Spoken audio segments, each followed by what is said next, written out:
కొండకి వెళ్తారు. కొంతకాలం ఆగిన తర్వాత వెంకటేశ్వర స్వామి ఆమె ఇద్దరు కలిసి మళ్ళీ భూలోకం వచ్చి వెంకటేశ్వర స్వామి పురంలోకి వచ్చి అంటే ఆవు కోసం వస్తారనమాట. అప్పుడు ఆ దుర్వాస మహర్షి అక్కడ లేడు, ఆయన కొడుకుంటాడు.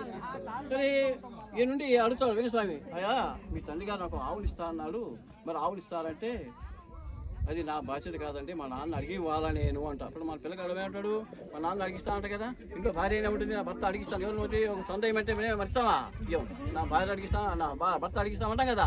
అట్లాగే ఆయన కూడా ఈ గోవులు మా తండ్రి ఆయన అడిగి నేను ఇస్తాను అంటాడు.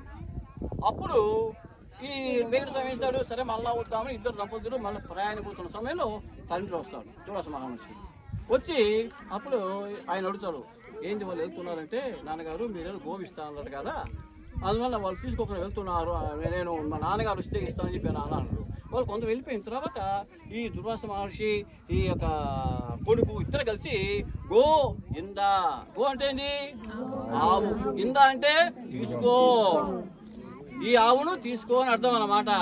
గో ఇంద పోయి ఇప్పుడు ఏమైంది, అది గో ఇంద అయింది. అర్థమైందా? ఇది ఇక్కడ విషయం తెలుసుకోవాలి కదా, నాకు ఆకలిస్తుంది నేను తినలే.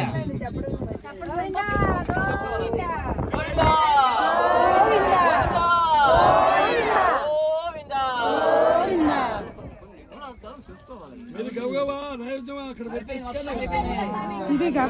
గబగబా గబగబా గబగబా ఇది